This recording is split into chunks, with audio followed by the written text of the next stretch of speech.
communication, collaboration between San Francisco and Haiti. So I thought I'd start sort of at the beginning, which is that last year in December of 2009, I participated in the Ghetto Biennale, which was basically a biennale that took place in an actual ghetto in Port-au-Prince, Haiti called the Grand Rue, where a number of contemporary sculptors, these are some works by two of the older sculptors that live in the Grand Rue, were getting invited to international exhibition opportunities, and their work could travel, but they couldn't. So eventually they couldn't get visas. Nobody would let them into other countries, essentially. And so eventually they were like, well, if the art world's not going to let us go there, we'll just have the art world here, and they can all come and hang out with us in our ghetto. And so they hosted a biennial that had international artists and scholars come down, and I was a part of that experience. I'm not going to really talk anymore about that. This is a still from a project I did while I was there that's projecting super dark. But actually beside me there's three young men here, and those are more what's of interest for me in this picture, because these young men are part of a group called the Ti Moun Atis Rezistan. And basically what that translates to is Youth Artists Resistant. And so there are these older community members, contemporary sculptors, whose images we saw earlier. They basically provide free classes to youth in the community, teaching them different art techniques. And it's become a real hinge pin for this community. They're a community that faces a lot of struggles, economically, socially. They have a hard time accessing education, water, food, pretty much everything you could possibly imagine as a basic human right they struggle with. And this group makes use of art as a way to generate income and as a way to bring the community together.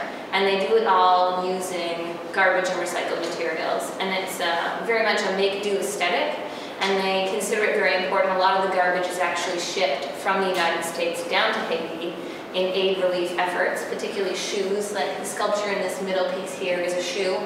They ship down tons of shoes. Their favorite is high heels, because they're really useful.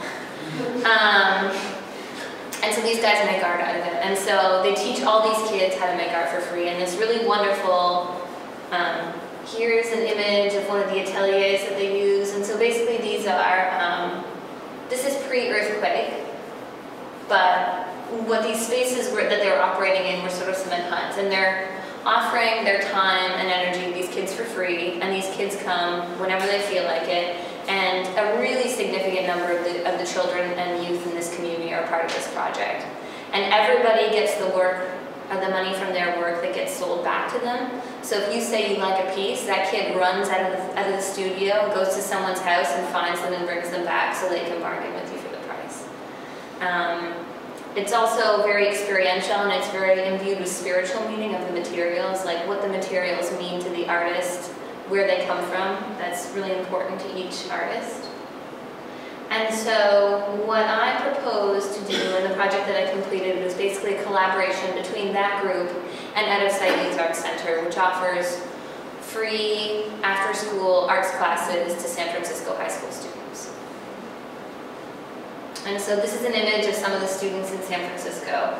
Basically the project had two kind of components. One was to create an art class with a full curriculum at Out of Sight that gave students a chance not only to learn about Haiti, but to think about making in this different community-based, experiential, meaning-imbued kind of way. And the second thing was to really foster relationships between this group in Haiti and these San Francisco youth. And so these I just thought I'd throw up for some of the understanding goals of the class. Out of Sight was a really, really strong community partner. Basically, my class just plugged into the pre-existing structure that they had for how classes ran. So I got a lot of curriculum support, all the facilities were already organized that I was using, and so it was a really seamless project in that sense, that I was really able to just jump into a pre-existing structure. So these were just some of our questions. I really like the second one, so how can collaboration and conversation influence the way I make objects? What do the materials we make art with mean to us? Oh, sorry, I think I should have prepped that. There was like a punchline moment. So basically, one of the first things that happened, I was like, how are we going to communicate between these two groups of teenagers that live in different places that speak different languages. I was like, hey guys, what do you want to do? And they were like, Facebook. Really? Not a blog? Nobody wants to make a cool blog? No, nobody wants to make a cool blog, Allison. Everybody wants to use Facebook. And after the biennial, another artist who went was able to get a grant, so he was providing internet access to the ghetto already, which is highly abnormal. And so these kids, obviously the first thing they did was go on and get Facebook pages. So we were able to create an online space where students could share images of their artwork, different things, like hilarious things that teenagers feel like they want to share with other teenagers, like, we won the World Series, I make art, here's a cool music video. Like, it was really a serious mishmash of things that teenagers feel like are important to share with their peers. But what was really cool is that I basically sent everybody directions on how to use Google Translate.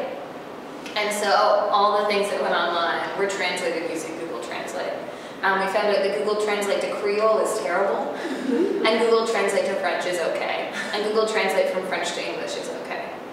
So they were actually able to communicate a great number of ideas with each other this way, and it just became kind of a fun space for them to mess around and just be teenagers. Like, it wasn't particularly serious at all on either portion. It was just things that they wanted to share. So one of the big things we did in the San Francisco portion of the class was just all sorts of different making experiences. And at first the students felt a little bit bothered by the fact that I was showing them a couple of things, but it was mostly just explorative. So one of the first things we did was just all bring in trash from our houses and make art with it.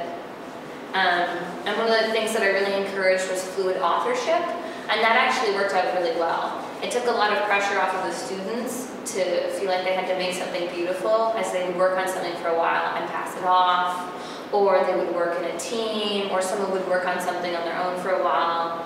And so that was a really successful part of the class. And we did a lot of other things too. I mean, like, it was a full class, they get credit for it. So we also looked at a lot of images, slides, we listened to a lot of music, we watched videos, and we looked at a lot of work by the Ti Moun Resistan artists. And so a lot of students really drew inspiration from some of the things that those artists were doing. Like, this student really loved the way they used bottle caps as a decorative surface element. So she used bottle caps in that way. I really wanted the students to have a strong authorship component to the piece, so they picked a lot of the demos. So even though we were mostly using recycled materials, they really wanted to do clay.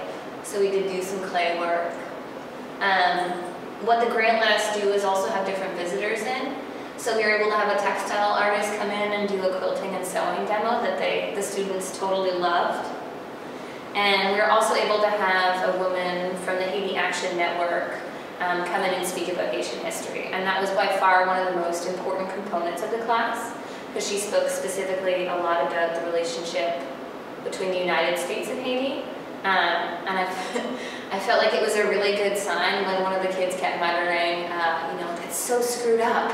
That's so screwed up. It was like it was really sinking in, and they were getting a really sophisticated understanding of a complex climate. This is one of the cardboard pieces that they made. And so at the end of out-of-sight sessions, they'll do, there's a large event where students from all the classes come together and share the things that they've been doing, whether it's performance or visual arts. And so the students from the Haitian sculpture class decided they really want to create an altar because of a number of things we talked about, how altars can be important to different people in the Haitian community.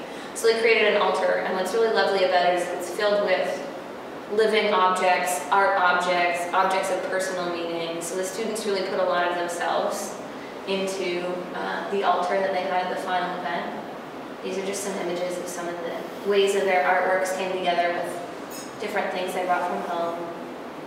And the students did a final project that they interpreted in a number of different ways. So some people responded to issues of social justice, while other things were just material-based, like an exploration to wire. This is one of the collaborative pieces that one of the groups did that I thought was really great. With the sparkle mask, they kept explaining it's very glamorous. And this is one of my favorite pieces. It was basically one student's interpretation of the 3 different options that the United States has for moving forward with supporting Haiti in an aid relationship capacity. They got to speak about their experiences, and there's just an image again. I think what's interesting is that the San Francisco students learned a lot of specific things. For the Haitian students, what they expressed was sort of their takeaway from the project was really feeling really validated, that they could act as teachers and that the things that they were doing were really interesting for other people, but also just making connections with people in other places in the world really gave them a sense of people understanding the challenges that they're facing, and right now that's really, really emotionally important to them, and they felt really happy to share those experiences with other people.